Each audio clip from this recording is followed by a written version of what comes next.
Time I checked, we got over 100,000 folk who have gone on to be with God, or they have gone somewhere. Let me put it that way. But we hope that most of them were in Christ. Amen. And we can comfortably say Christ, you've gone on to be with the Lord. So our country is being challenged to live up to the standards written in the Constitution by our forebears. And we are challenged as a people to be united, not divided.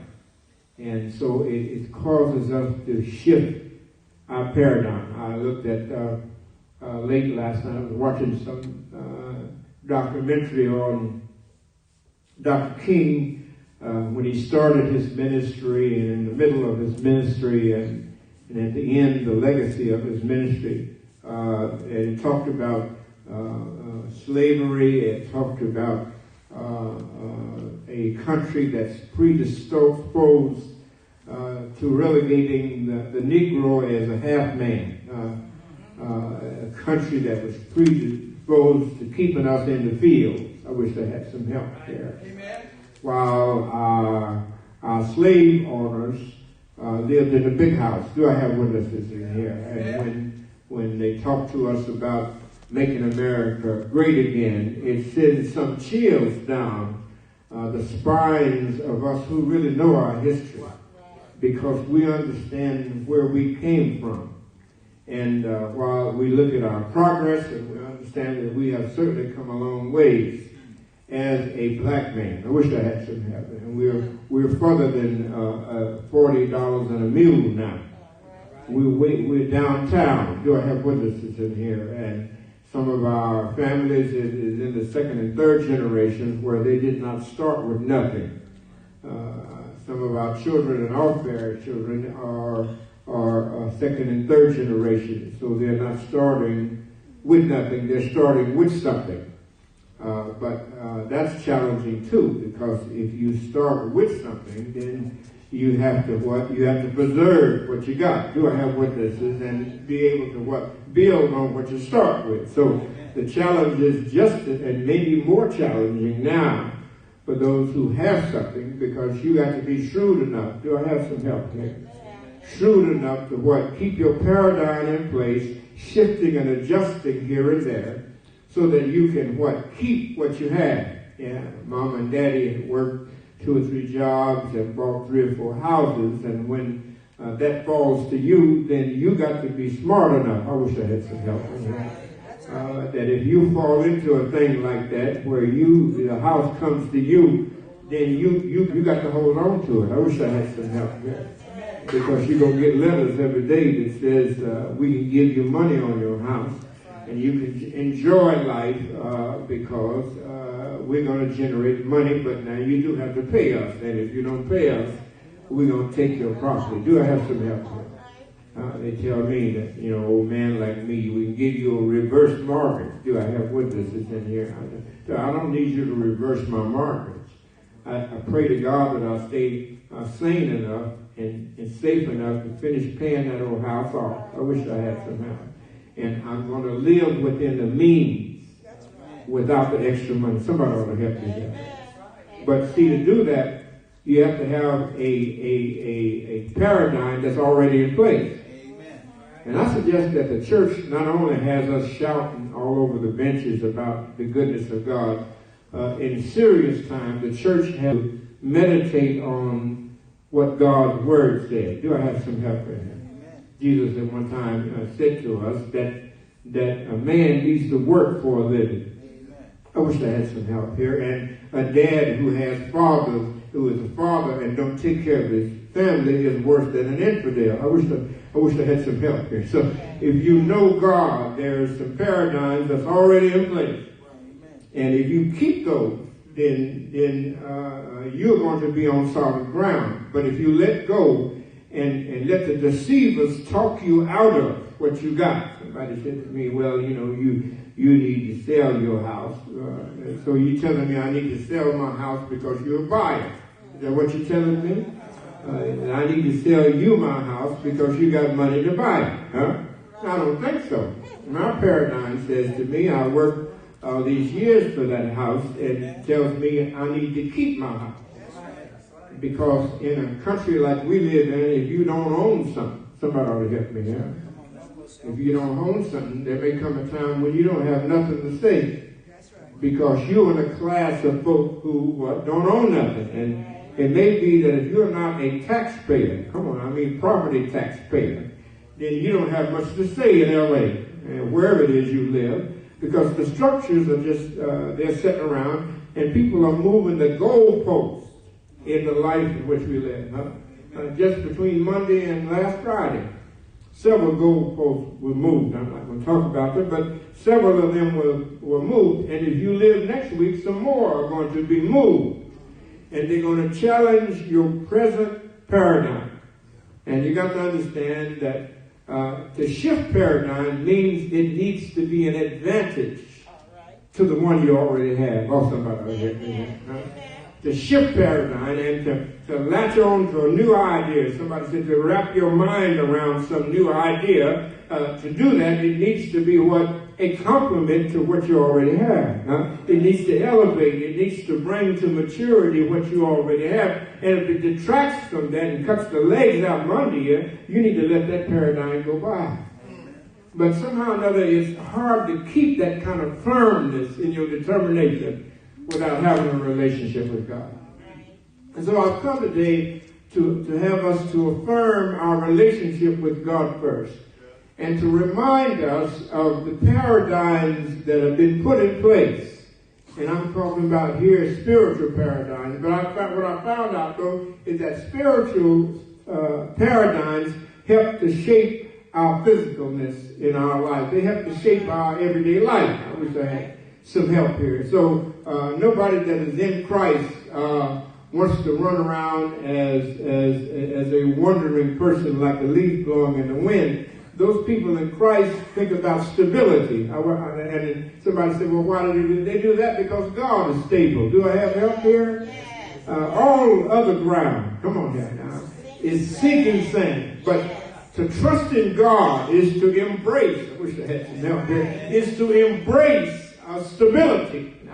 Now, if you run around with the newscast and you fluctuate in your life, up and down your life, based on the last newscast, you're in deep trouble. Because they'll have you shouting at 6 o'clock. And by 10 o'clock, they'll have you crying. And by 2 o'clock in the morning, they will have you to a point of where you don't know who you are or where you're going. But to think about Christ and his stability, the church in its stability, this world. Somebody said, well, you know, the world is changing, but the God we serve remains the same.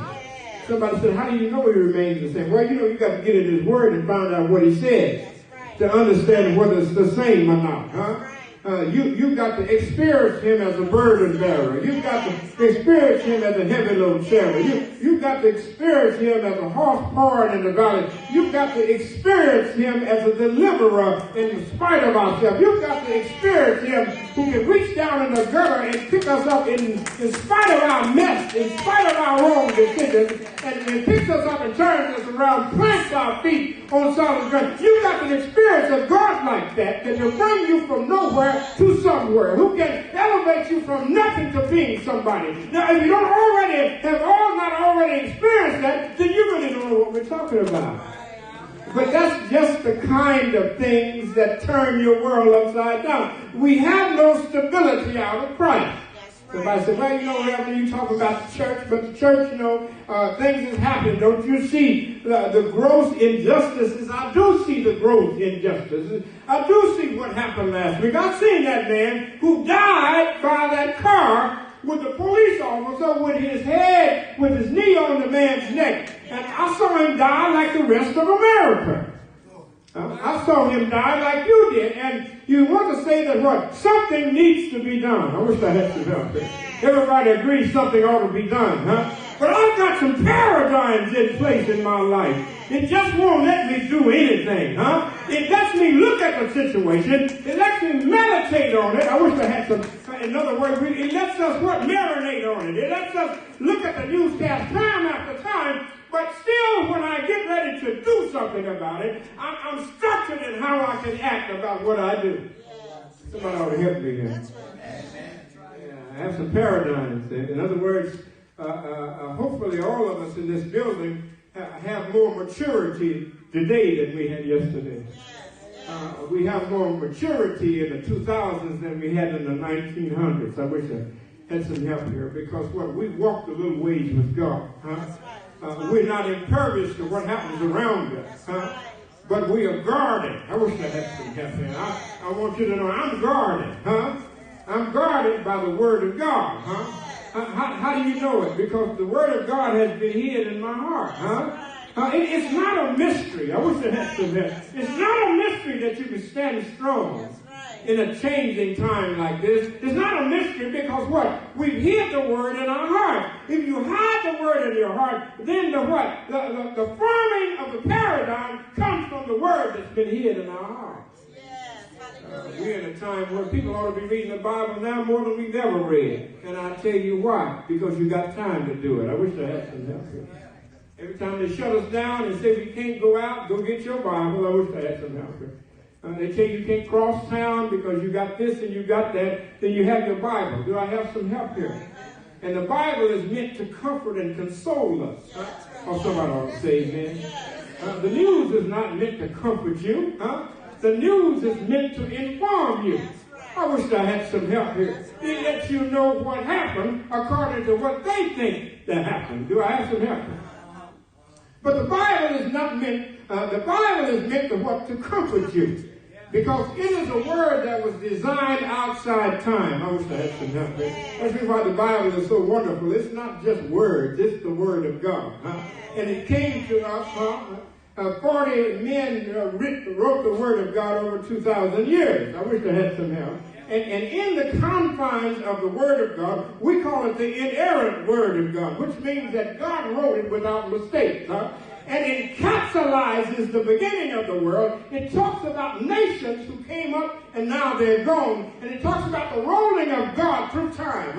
It talks about God's hand in the world as time moves on. It talks about people who are in large and in charge today. And tomorrow you don't know who they are. But yet it also personifies God as the constant presence throughout the ages. Go around the world, I look at the relics of what used to be, This used to be a great place, But as you can see, that those people are gone now, And all that's left is what this structure that time itself is beginning to whittle it down to sand again, because God is marching on, But it has me to understand, trust not in chariots and horses. I wish I had some help. That's emblematic of what trusting in life as you see it. You walk and run through life, but don't trust it. Do I have some help? Trust God in your life. Do I have some help?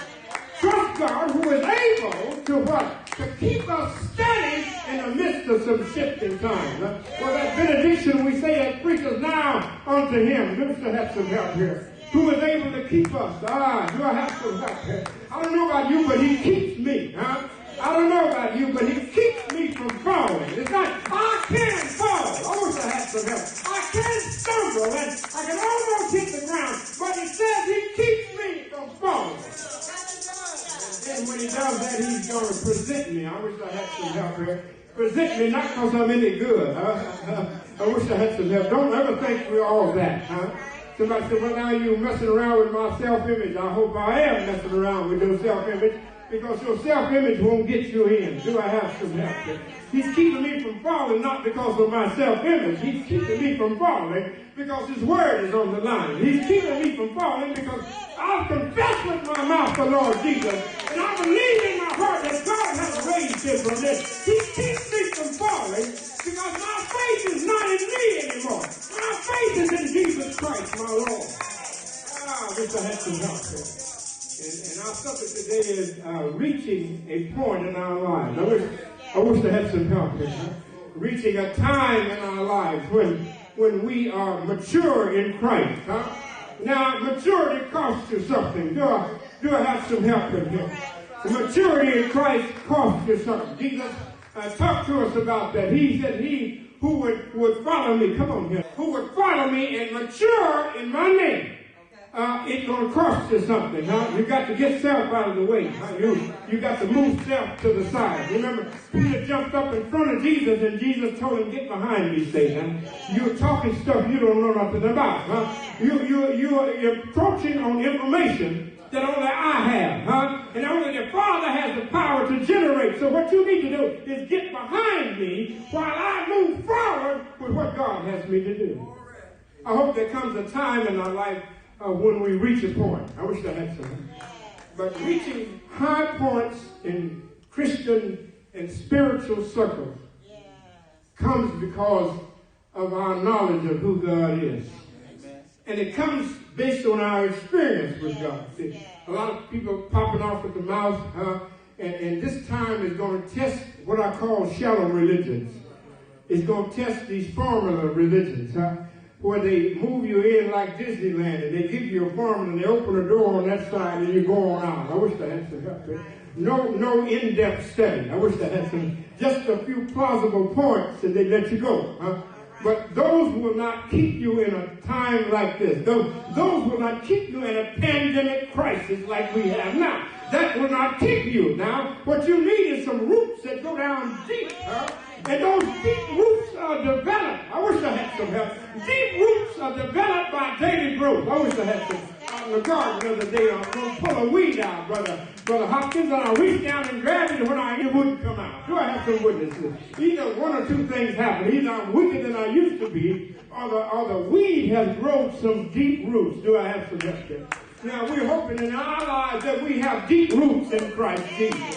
So that when pandemic crisis shakes us, I wish I had some. Everybody been shook up by this thing.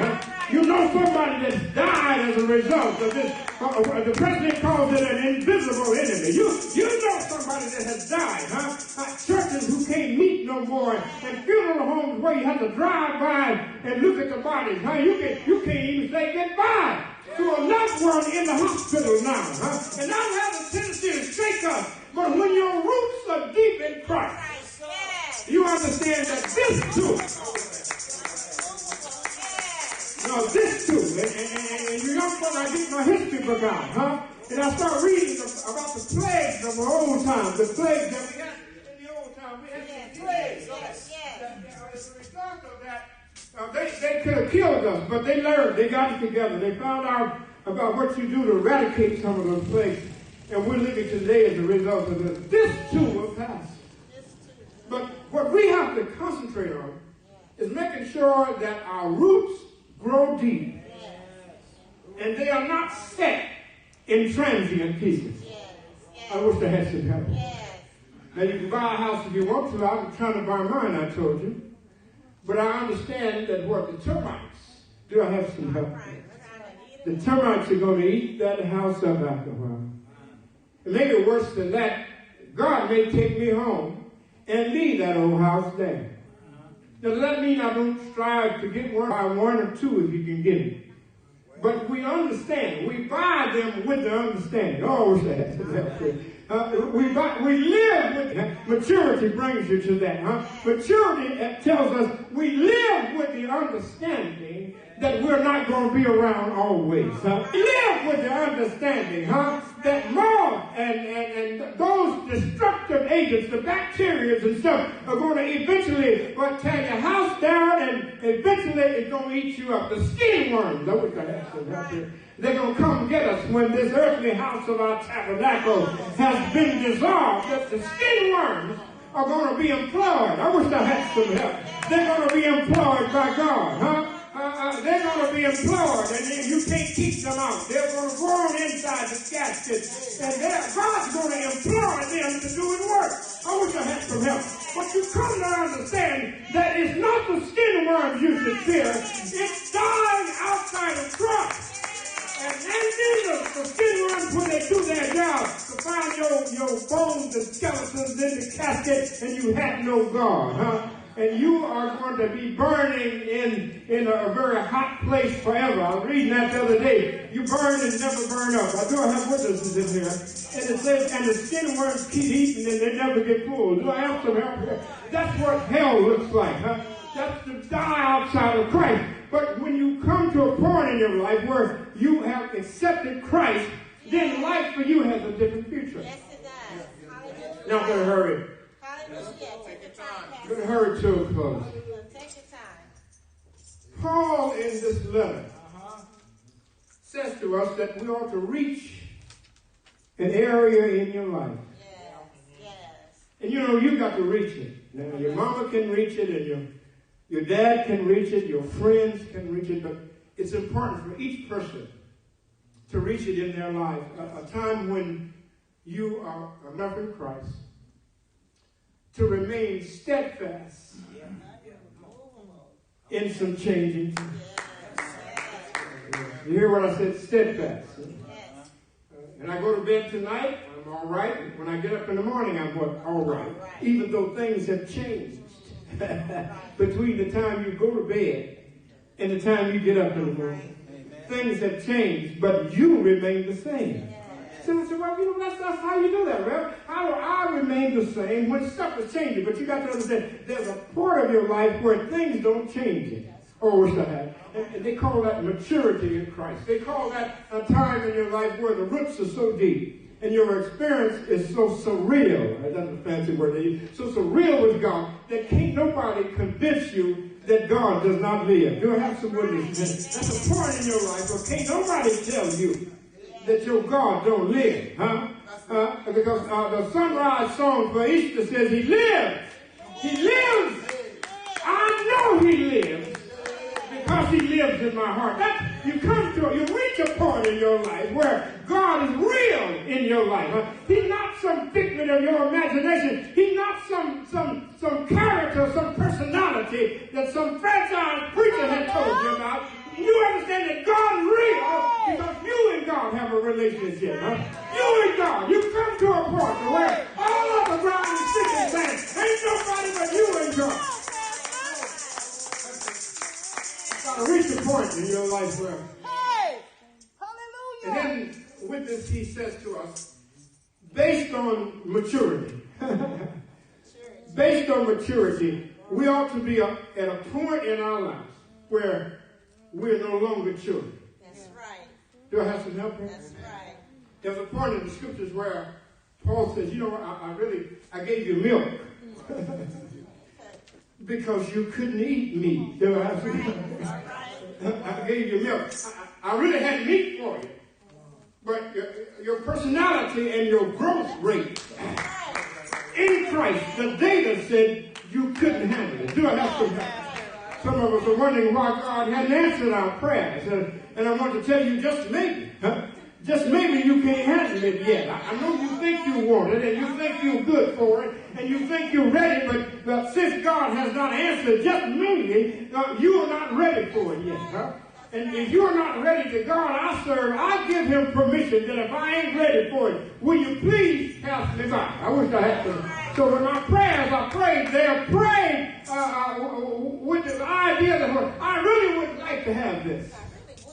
But since you are the guardian of my life, I wish I had some help here. Since I turned my life over to you, since you rule and super rule, I want you to make a decision about what I've asked you. If I'm not ready, if I can't handle it, don't do it. You got to reach a point in your life where you can do that. And then he says that we're no more children.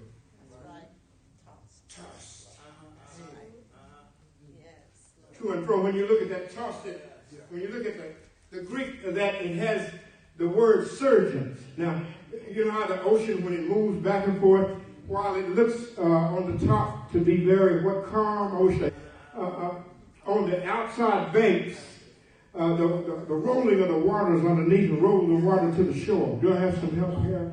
And as the water rolls to the shore, it blasts up against the water, ricochets out, and it rolls back out again. They call that blasting up against the shore a surge. Do I have some help here? Now, it says that if you're not mature in Christ, do I have some help here? The surging times in your life destabilize you. I wish I had some help here. But maturity in Christ is able to withstand the surge. Do I have witnesses in here? Now, let me break it down to you. Maybe it's something in your life. Do I have some help here? That has blasted you up against the walls of your life. It has rendered you almost helpless for a moment. But your roots in Christ, your roots in Jesus, your knowing that He's the way maker. Do I have some help? Has caused you to be what? Able to withstand the surge in your life. Oh, I wish I had some help here. Many things happen to us, and sometimes we don't even tell nobody. Just you and God know about the surge.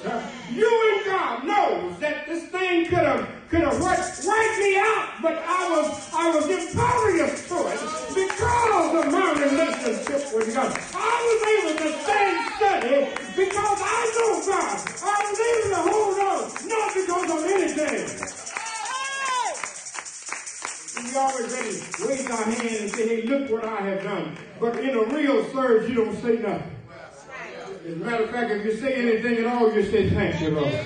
You'll have witnesses in here. And when you really are able to understand it, you say that calmly. Do I have some help? You don't even want to say that in public. You want to go back in your secret room. And you want to look at God and you want to say thank you. You ever been almost in it? I wish I had some help here. In a matter of seconds, it could have been you. But I advise you, when you get through that, pull your car to the side. Oh, we will have some help here. Pull your car to the side. Yes. And say to the Lord, thank you. Thank you. That's right. I thank you, sir. Yeah. It could have been me. I wish I had. I thank you, Lord. Don't drive on down the road. Stop. Stop and pull over. And acknowledge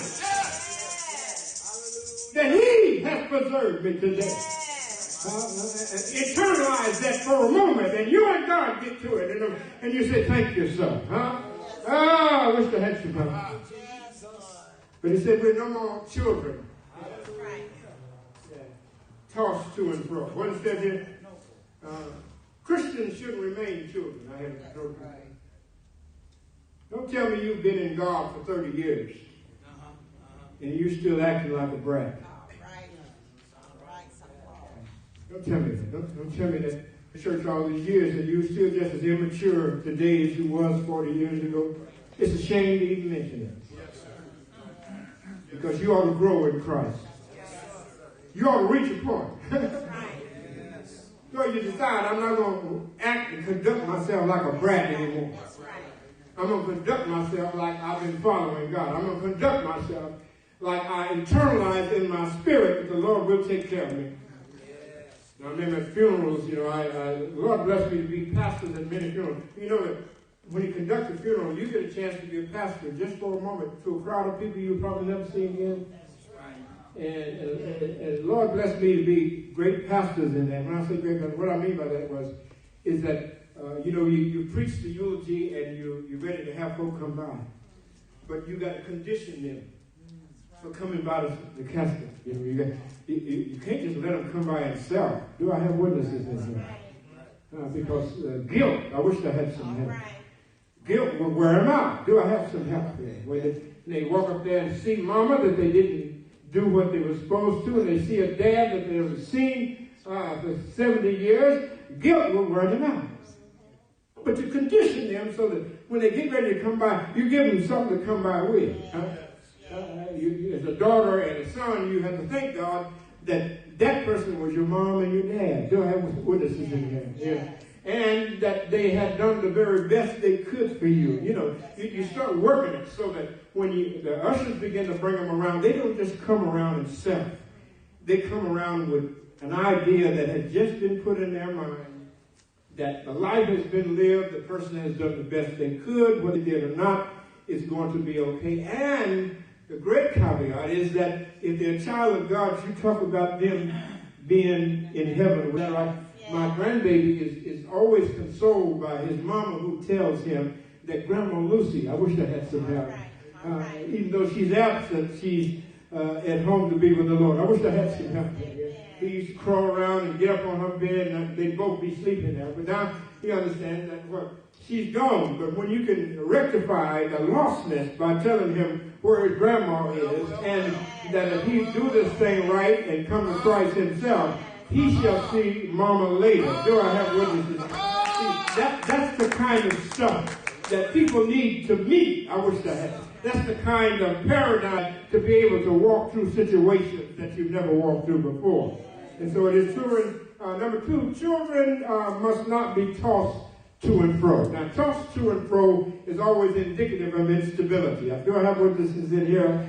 We expect a child to like green in breakfast and like blue in lunch and like black at midnight. Do I have some help? Because their minds have changed because somebody has talked to them, and they are vulnerable to instant change because they don't have the stability they need in their lives yet. But once they mature in Christ, you can tell them whatever color it is.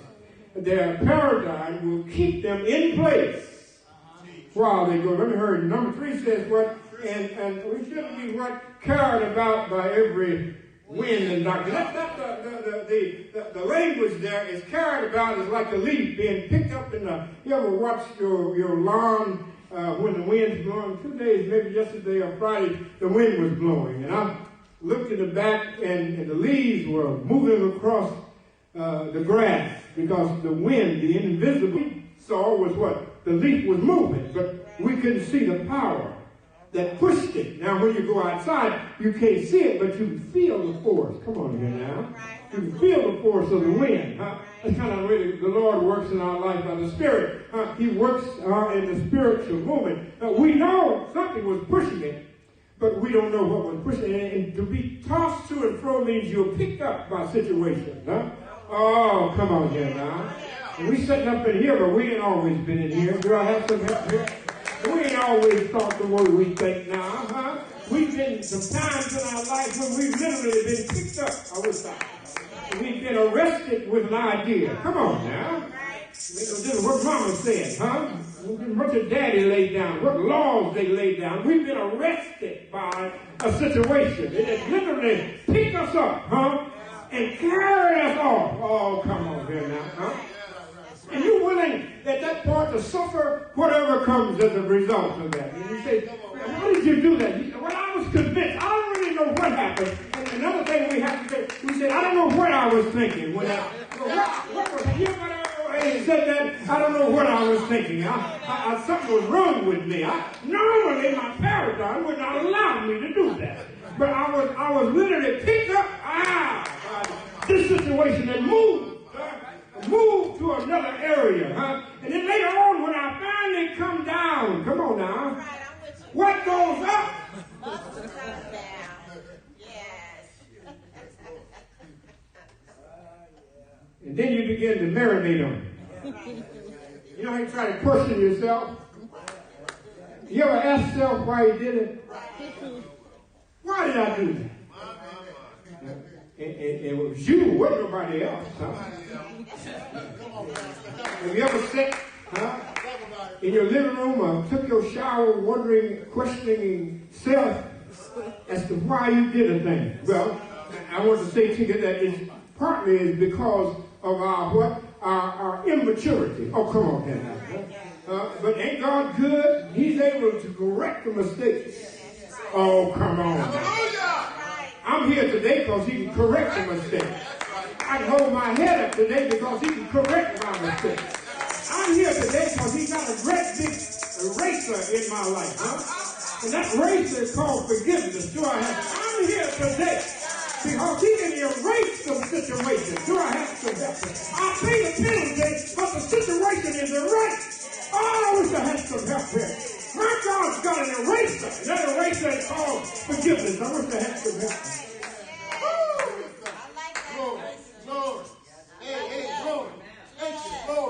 And now in my life, I've come to a point, and you can say that to me. Let's say we've come to a point where we're not so easily swept up. Ain't that right, Brother Hopkins?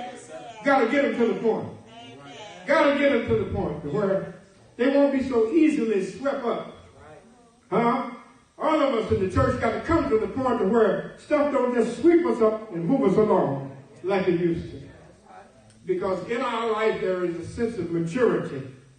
And then it says here that in Christ we grow.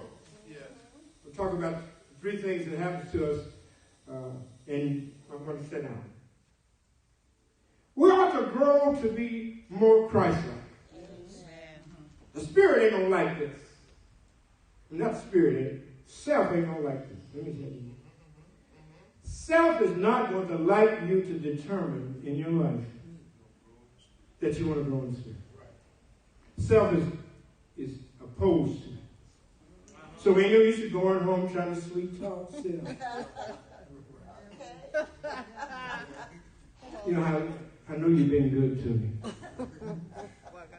You know, we had some great times. You know, I really need a change. Don't you think self is going to just excuse you? Yeah. That's why we don't want to go there. You know, everybody, I know people now, don't nobody want to go there.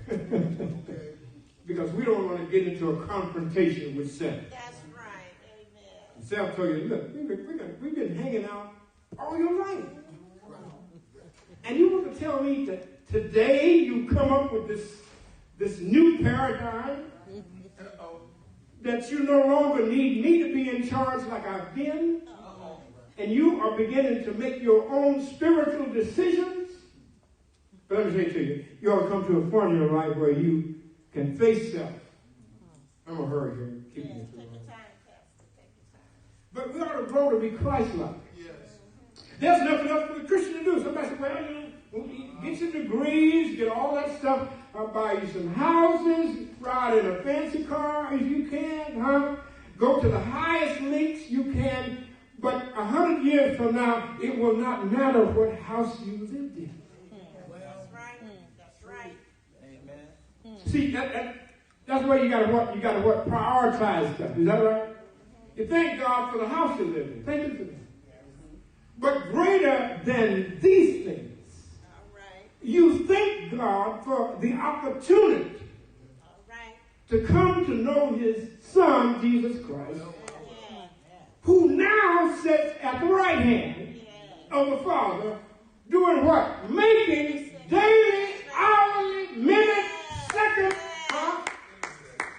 intercession for you and I. That's pretty good news, man. Yes. Number 2, as you grow, we grow into stability. And we talked about that before. Stable. Be established in Christ. And let me say this too. I know people who, in this age in particular, they're not satisfied with being established in Christ. Because the deceivers want to let you know there's something else to life and you're missing it. See, most of us are here today because we believe what? This is where I'm supposed to be this hour today. You're here today because you believe that to be true. I wish I had some witnesses. I'm here today because I've been convinced that this is where I should be. Not only that, I'm not antsy. When I say antsy, I mean I'm not upset because I'm spending this time. Because I've come to the conclusion that this is where I'm supposed to be this particular hour. Do I have some help here? Now, I don't have 1,000 voices. I wish I don't have 1,000 voices speaking to me. I don't have no demonic pieces inside. And they are speaking to me, telling me you're in the wrong place. I've been satisfied. And I've swept out my house. I wish I had some help. But I don't leave my house empty. The Spirit has come to live with me now. As a result of that. Yeah. I'm satisfied. So many folk in the church, but they ain't satisfied. Oh, that's it. They just in here. Do I have one this is there? They go and they leave service and they brag about it all Sunday evening that they were at church.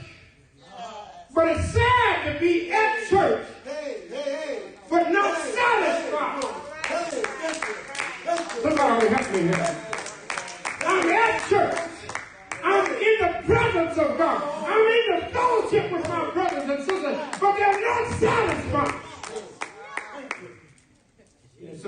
speaking to them in their lives, and some can't wait to get out of this place.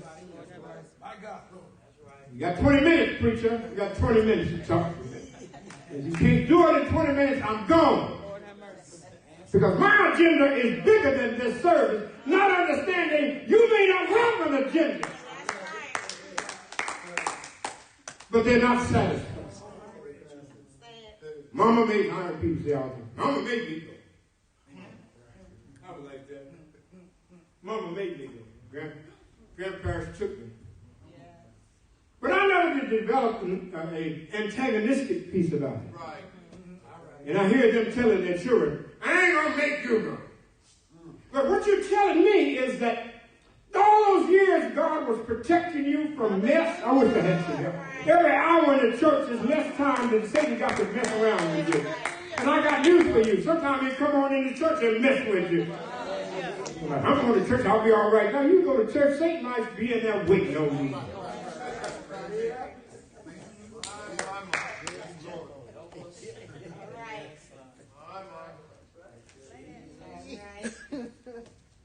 Be satisfied. Yes.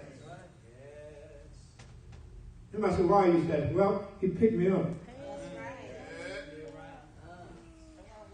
Then he turned me. Turned me. I was watching one of them underworld movies the other day. And when the thing bites him, I wish I had some help.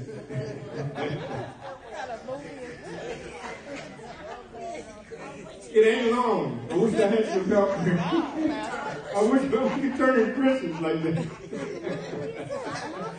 That bad boy, when he bites them, it ain't long before they turn into something just awful. I wish I had some help. Guys riding around on the horse, they said, you got to burn them before they turn. I wish I had some help. But he picked me up. And he turned me around. And he establishes my going. How do you feel about God? My God. Not only does he turn me around, he sets pathways. Tell me you in Christ and you don't know which way you're supposed to go. Something wrong with you. You're either unread or untaught. He who is in Christ, he not only saves us, he gives us what? Specific instructions. That's what this is about. Paul is instructing the church at Ephesus. This is how you conduct yourself. Mm-hmm. And then lastly, as I get ready to go to my seat, we are establishing truth. Our world is upset today because lies have replaced truth. We teach our children, tell me the truth, no matter what it is. One of the great principles you teach your children. You broke your mama's vase she had for 30 years. Thing just slipped off the counter and broke it. Mama loved that thing. How and I'm going to go in there and tell her that I broke her prized possession. My God. Part of it say, go on in there. The other part said, not now. You marinate over it, But if paradigm is set, and the root of the teaching has taken place, you struggle in there. I noticed my grandbaby, he's struggling sometimes with that stuff. You got to try to tell the truth. Yeah, and he struggled with it. He's trying, well, no, tell me the truth. Nothing, tell me the truth. Struggling with it, oscillating, shaking his head. Finally, he tells us, I did it. Ought to come to a point in our life where truth takes precedence. Over fairy tales, over fairy stories. Truth takes precedence. Yes, sir. Truth of the matter, it was on a Friday. Yes, sir. He died on the cross. Yes, sir. Shed his blood for the remission of the sin. Truth is, he uttered the words, it is finished. He looked up and said, into thy hands I commend my spirit. Yes, Lord. The truth is, they took him down and put him in a barred tomb. That was the truth said. The lie was that they stole his body. The truth is, God raised him. Do I have witnesses here? Even in that instance, there was a lie in there somewhere. And they paid the soldiers. You read the account of that. They paid the soldiers to spread the lie that Jesus' body was stolen. The high priest and those, they convinced the soldiers by giving them money, you go out and spread this lie. Right. But the truth is that early on Sunday morning, he got up with all power in his hand. Power to unite us, power to bring us out of our darknesses, power to liberate us from selfish self, power to give us what we need to be a constructive, practicing Christian in everyday life. Yes. Got up with all power in his hand. Ought to come a point in your life.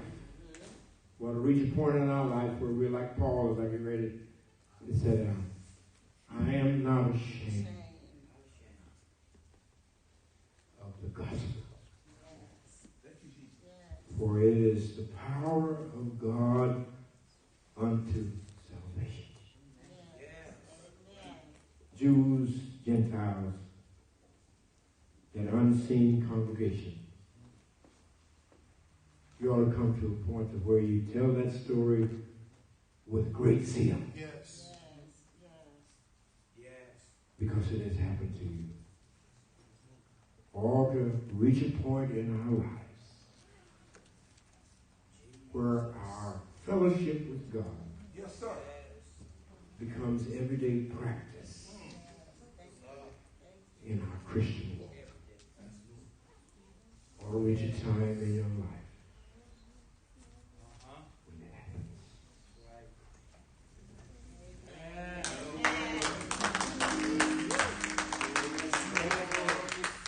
Keep on raging in my life, and sometimes it's hard to tell the night from day. Still that hope that lies within is reassured as I keep